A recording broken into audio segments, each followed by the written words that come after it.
Maintaining peace along with the disputed boundary and the deepening strategic trust with India is one of China's diplomatic priorities.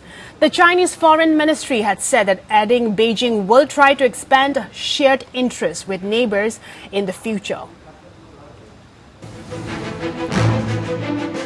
Responding to a query about China's diplomatic priorities as the COVID-19 pandemic impacts the world and the international diplomacy, Foreign Ministry spokesperson Zhao Lijiang briefly outlined Beijing's plan for a way ahead in the bilateral ties with the US, Russia, EU, Japan and India. Zhao said that for China-India relationship, the two sides should jointly safeguard peace and security in the border areas and maintain a steady and sound development of bilateral ties. We will continue to deepen strategic mutual trust and expand shared interests with our neighbours and other developing countries, he said in a statement published on the Chinese Foreign Ministry's website on Monday night. Zhao was responding to a question from the official Xinhua news agency on Chinese current diplomatic work and its diplomatic priorities looking ahead. The Chinese official did not make any reference to the ongoing tension between India and China along the line of actual control in eastern Ladakh. The two countries have held several rounds of diplomatic and military talks to de-escalate, but the process is yet to be completed.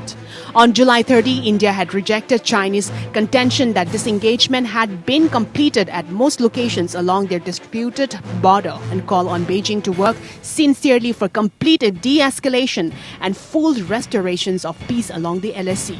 External Affairs Ministry spokesperson Anurag Srivastava had acknowledged that there has been some progress towards disengagement and de-escalation along the LSC, though the process is far from complete. Meanwhile, the top Indian military brass had informed a paramilitary panel that it was ready for a long halt on the line of actual control with China and is prepared for deployment in the harsh winter in the eastern Ladakh sector. While briefing a parliamentary panel, the Indian military brass led by the Chief of the Defence Staff, General Bipin Rawat, informed that de-escalation between the two sides may take a longer time, but the Indian side was ready for any eventualities and have made arrangements for it in the Ladakh sector, sources said. The CDS and the top military officers were briefing the panel about the Chinese aggressions along the LSC. The Chinese had been building up along the border with India in the garb of an exercise and transgress into India after swiftly moving troops from there in Xinjiang to the Indian front quickly. The Chinese have brought in more than 40,000 troops and have been maintaining that strength since April-May timeframe. The Indian Army had moved in and around 2 additional divisions in the Ladakh sector, where already 2 formations were deployed for guarding against both Pakistan and China. Bureau Report.